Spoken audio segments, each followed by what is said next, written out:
नमस्कार दोस्तों, हम लोग देखते हैं जीव विज्ञान में जीवन की मौलिक इकाई। क्वेश्चन आपको दिखता होगा। पहला क्वेश्चन है, जीवन की मौलिक इकाई क्या है? तो कोशिका है। कोशिका, सबसे पहले कोशिका का निर्माण होता है, उनके बाद ही ऊतक बनते हैं और फिर हमारे अंग बनते हैं और धीरे धीरे पूरा शरीर का निर्माण होता है। तो जीवन की शुरुआत ही कोशिका से होती है। अगर आपसे पूछे जीव सबसे बड़ी जीवित कोशिका का नाम बताएं, तो शुतुरमुर्ग का अंडा सबसे बड़ा जीवित कोशिका का एग्जाम्पल है। क्वेश्चन नंबर 2 को देखिए। सर्वप्रथम कोशिका की खोज किसने की? सबसे पहले रॉबर्ट हुक ने देखा था, और वो भी मृत कोशिका को देखा था। क्वार्क की मदद से उसका पता लगाया था। क्वार्क जो होता है पेड़ का एक प्रकार का छिलका होता है। लेकिन जीवित कोशिका को देखा था एम स्लीडन और टी स्वान, ये दो आदमी थे। यहाँ देखिए, एम स्लीडन और टी स्वान है। इन्होंने तालाब में जीवित कोशिका का सबसे पहले पता लगाया था। तो तीसरा क्वेश्चन को देखिए। कोशिका की खोज कब हुई थी? 1665 में हुआ था, रॉबर्ट हुक ने किया था। ये भी याद रखिएगा। क्वेश्चन नंबर 4 आपको दिखता होगा। क्वेश्चन नंबर 4 को देखिए। सेल यानी कोशिका शब्द की उत्पत्ति से संबंधित वैज्ञानिक का नाम है। तो कोशिका शब्द का उत्पादक ही जो है रॉबर्ट हुक है। वही सबसे पहले इसके बारे में जाना बताया हम लोगों को। क्वेश्चन नंबर 5 को देखिए। कोशिका सिद्धांत का प्रतिपादन किसने किया? तो जो जीवित कोशिका देखेगा वही उसके बारे में लिखेगा। तो याद रखिएगा, एम स्लीडन और टी स्वान जो थे, उन्होंने सबसे पहले तालाब में जीवित कोशिका को देखा था, और मेरे ख्याल से 1674 में देखा था। ये याद रखिएगा। जीव द्रव्य की सर्वप्रथम खोज किसने की? तो याद रखिएगा, पुरकंज दिया है, कहीं कहीं पुरकिंजे दिया जाएगा। ठीक है। रॉबर्ट ब्राउन जो है ये केंद्रक का पता लगाया है। रॉबर्ट हुक कोशिका खोज किया है। ये वृक्षों के बारे में कंफर्म नहीं है, इसलिए हम नहीं बता पा रहे हैं। चलिए आगे देखिए। Question number 7। मानव शरीर की सबसे बड़ी कोशिका क्या है? सबसे बड़ी नहीं पूछेगा आपसे, सबसे लंबी पूछता है। तंत्रिका कोशिका सबसे बड़ी कोशिका अंडाणु होता है, लेकिन अगर आपसे पूछे अंडाणु ऑप्शन में नहीं है तो तंत्रिका कोशिका सही है आपका। सबसे बड़ी नहीं होगा, सबसे लंबी होता है तंत्रिका कोशिका। खैर बड़ी ऑप्शन में ना मिले तो ये ठीक है। क्वेश्चन नंबर 8 देखिए। जीव शरीर की रचनात्मक एवं कार्यात्मक इकाई क्या है? तो ये बोले शरीर का निर्माण ही कोशिका से होता है, तो वही होगा क्रियात्मक इकाई उसका। क्वेश्चन नंबर 9 आप देख पा रहे होंगे। क्वेश्चन नंबर 9 को देखिए। 9 में है क्वेश्चन, निम्नलिखित में से कौन जीव एक कोशिकीय है? तो पैरामेसियम जो है एक कोशिकीय है, बाकी ये सब जो है एक कोशिकीय से अधिक होता है। तो याद रखिएगा, एक कोशिकीय जीव है पैरामेसियम, जो देखने में चप्पल के आकार का दिखता है। क्वेश्चन नंबर 10 देखिए। सबसे छोटा एक कोशिकीय जीव कौन है? तो उसका याद रखिएगा, माइक्रोप्लाज्मा लिखा है। माइक्रोप्लाज्मा भी आपको मिल सकता है क्वेश्चन नंबर 10 में। क्वेश्चन नंबर 11 देख पा रहे होंगे। निम्नलिखित में से किस कोशिकांग का अपना डीएनए और राइबोसोम होता है? तो माइटोकॉन्ड्रिया का होता है अपना डीएनए और अपना राइबोसोम होता है।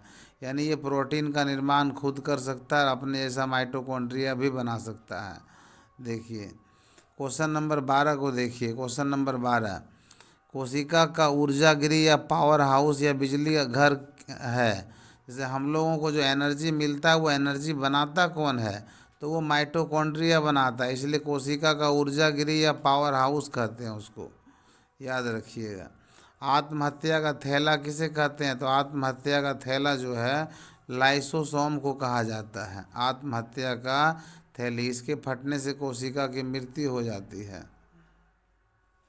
देखिए आगे देखते हैं।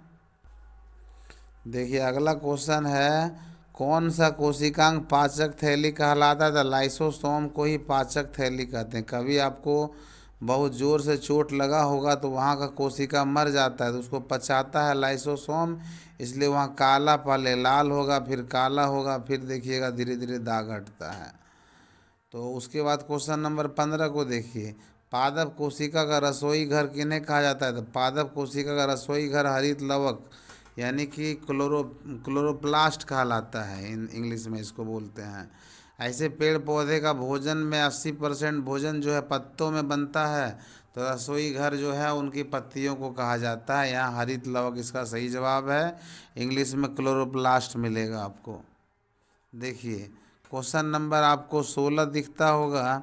कोशिका भित्ति बनी होती है, कोशिका भित्ति सेलुलोज की बनी होती है, ये याद रखना है। सेलुलोज देखे होंगे, घास वगैरह देखिएगा छूने में कितना मुलायम लगता है, तो वो सेलुलोज है घास में। हम लोग नहीं पचा सकते हैं उसको आसानी से, जबकि शाकाहारी लोग उनको आसानी से पचाते हैं।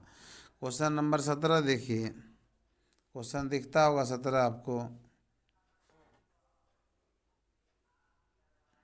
क्वेश्चन नंबर 17 को देखिए।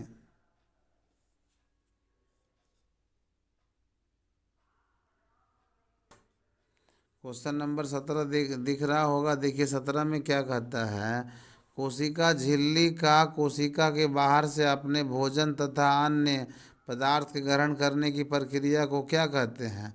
तो ये कहलाता है इंडोसाइटोसिस, याद रखिएगा, इंडोसाइटोसिस। बाहर से अपने भोजन तथा अन्य पदार्थ के ग्रहण करने की प्रक्रिया, बाहर से अंदर ला रहे हैं तो इंडो कहलाता है। देखिएगा पेट की कोई बीमारी होगी तो एंडोस्कोप कहलाता है। एंडो यानी पेट का जांच जो होता है ना, फोटो वगैरह, एंडोस्कोप कहलाता है। एंडो मतलब हो गया अंदर खींचना।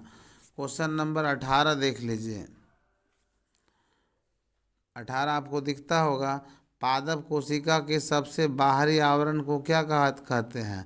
तो पादप कोशिका का जो बाहरी छिलका होता है वो कोशिका भित्ति होता है, जबकि मनुष्य में कोशिका भित्ति नहीं होता है। जंतु कोशिका में कोशिका झिल्ली होता है, और पादप कोशिका में कोशिका भित्ति भी होता है और कोशिका झिल्ली भी होता है, ये भी याद रखिएगा।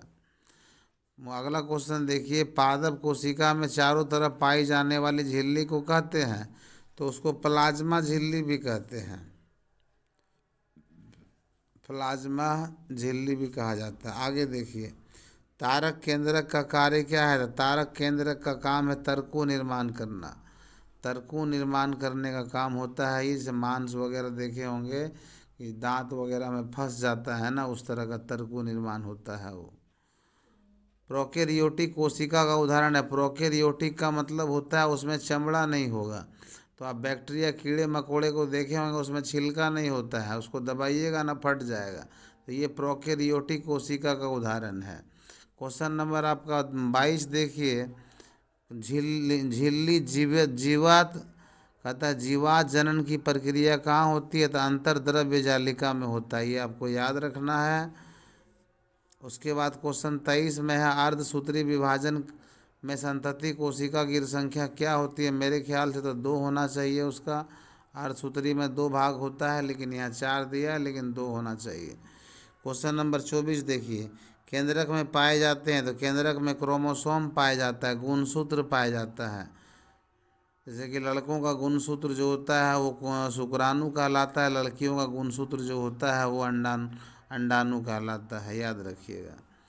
क्वेश्चन नंबर 25 को देखिए। पादप कोशिका कौन सा भाग निर्जीव होता है? तो पादप कोशिका का कोशिका भित्ति निर्जीव होता है। ऊपर वाला छिलका को छीलते हैं तो देखिएगा उससे उससे उसको कोई ज़्यादा नुकसान नहीं होता है, ये निर्जीव होता है। जैसे हम लोगों के बाल और नाखून जो होते हैं वो लगभग डेड सेल के बने होते हैं। आप उनको काटते होंगे तो नहीं लगता होगा नाखून और बाल काटते हैं। उसी तरह पादप कोशिका में कोशिका भित्ति निर्जीव होता है। तारकाय पाया जाता है, कोशिका द्रव्य में मिलता है तारकाय, याद रखिएगा। वर्णात्मक परागमय झिल्ली किसको बोलते हैं? कोशिका झिल्ली को ही वर्णात्मक और परागमय झिल्ली कहते हैं। अब एग्ज़ाम है तो हम लोगों को ऑब्जेक्टिव तैयारी करना चाहिए, इस पर पूरा फोकस कीजिए और देखते रहिए वीडियो को। पीले, नारंगी तथा अथवा लाल रंग के रंजकों में कौन सा पदार्थ पाया जाता है? तो जितने भी फल पकते हैं वो पीले होते हैं, नारंगी होते हैं, लाल रंग होते हैं। इनको लाल रंग देता है कैरोटीन हार्मोन होता है एक, याद रखिए। कैरोटीन के कारण पपीता भी पकने पर लाल हो जाता है, आम पकने पर लाल हो जाता है। लाल, नारंगी और जो है पीला रंग कौन देता है? कैरोटीन। दूध को गर्म कीजिएगा ना, पीला हो जाएगा, तो वो भी कैरोटीन के वजह से होता है। आगे देखते हैं। क्वेश्चन नंबर 29 को देखिए। क्वेश्चन नंबर 29 आपको दिखता होगा। देखिए, कहता है एक कोशिकीय जीव नहीं है, यूग्लिना एक कोशिकीय जीव है, जीवाणु एक कोशिकीय है और अमीबा भी एक कोशिकीय। तो कवक जो है एक कोशिका का नहीं बना होता, याद रखिएगा। क्वेश्चन नंबर है, झिल्लियों से घिरा हुआ कोशिका द्रव्य में पाए जाने वाला अंगक जिसमें पाचक रसायन और एंजाइम पाए जाते हैं कहलाता है, उसको लाइसोसोम कहते हैं, याद रखिएगा। क्वेश्चन नंबर 31 को देखिए, कोशिका के अंदर प्रोटीन का संश्लेषण कहाँ होता है? तो प्रोटीन हमारे बॉडी में राइबोसोम में बनता है, ये भी याद रखिएगा। अब प्रोटीन बनता है, प्रोटीन से प्रोटीन का निर्माण होता है, तभी जो है हमारे बॉडी में कोशिका बनेगा, और फिर कोशिका बनेगा तो फिर ऊतक बनेगा, ऊतक से फिर अंग बनते हैं और शरीर का निर्माण होता है। तो हमारे शरीर में टूट फूट, क्षति, घाव, चोट फोट लगता है तो वो सब क्षतिपूर्ति राइबोसोम जो है, यानी कि प्रोटीन नहीं बनने से आपके बॉडी में ज़्यादा परेशानी होगा। क्वेश्चन नंबर 32 को देखिए, कोशिका किसकी अनुपस्थिति में प्रोटीन संश्लेषण नहीं होता है? बोले राइबोसोम प्रोटीन का निर्माण करता है। अब प्रोटीन यही बना सकता है। माइटोकॉन्ड्रिया का एक कार्य है, माइटोकॉन्ड्रिया काम है ऊर्जा उत्पादन करना। जितना भी चीज़ आप खाते हैं उसको एनर्जी में कन्वर्ट करता है कौन? माइटोकॉन्ड्रिया, याद रखिएगा। क्वेश्चन नंबर है आपका 34, इलेक्ट्रॉन सूक्ष्मदर्शी का अधिकतम आवर्धन होता है 200,000 एक्स, याद रखिएगा, यानी 2 लाख एक्स। कोशिका के किस अंगक में एटीपी बनता है? तो माइटोकॉन्ड्रिया में बनता है। एटीपी ऊर्जा का एक रूप है, इसका फुल फॉर्म होता है एडेनोसिन ट्राइफॉस्फेट। जो भी खाते हैं वो एटीपी के रूप में बना हुआ रहता है। कभी कभी आप उपवास करते हैं फिर भी काम करना पड़ता है, जो आप कल खाए थे वो एनर्जी जो है एटीपी बन के रहता है, और वो जो है हमारा यकृत रखता है ग्लाइकोजन के रूप में, और वो धीरे धीरे खर्च होता है, याद रखिएगा। तो माइटोकॉन्ड्रिया बनाता है एटीपी, और एटीपी का पूरा फॉर्म है एडेनोसिन ट्राइफॉस्फेट। अब देखिए क्वेश्चन नंबर 36, पादप और जंतु कोशिका में प्रमुख अंतर क्या है? तो पोषण संबंधी अंतर है। दोनों का पाचन का क्षम जो है, पाचन में अलग अलग क्रिया होती है। पोषण संबंधी बहुत सारा अंतर मिलेगा आपको। लाइसोसोम के निर्माण में कौन सा कोशिकांग सहायक है? तो लाइसोसोम के निर्माण में गोल्जी उपकरण का बड़ा रोल रहता है, इसी की वजह से लाइसोसोम का निर्माण होता है। अब देखिए क्वेश्चन नंबर 38 है, विष और दवाओं के जहरीलेपन को समाप्त करने में कौन सा कोशिकांग सहायक होता है? तो अंतर्द्रव्य जालिका जो होता है ये इसके जहरीलेपन को समाप्त करता है। रंगीन प्लास्टिड को कहते हैं। देखिए प्लास्टिड जो होता है वो 3 प्रकार के होते हैं, ल्यूकोप्लास्ट, क्रोमोप्लास्ट और क्लोरोप्लास्ट। तो क्लोरोप्लास्ट की वजह से पत्ते हरे होते हैं, ल्यूकोप्लास्ट की वजह से जो होते हैं जड़ जो होता है मिट्टी के रंग का, सफ़ेद कलर का होता है या पीले कलर का होता है। क्रोमोप्लास्ट की वजह से फूल और फल में रंग आता है क्रोमोप्लास्ट की वजह से। ये तीनों प्लास्ट याद रखिएगा। तो रंगीन प्लास्टिड बोला है तो फूल और फल को रंग देता है क्रोमोप्लास्ट। क्वेश्चन नंबर 40 को देखिए, श्वेत तथा रंगीन प्लास्टिड को कहते हैं? तो श्वेत वाले बोले ल्यूकोप्लास्ट, अभी आपको बताए थे, जो जड़ में होता है। अब फिर कौन सा लवक प्रकाश संश्लेषण के लिए आवश्यक है?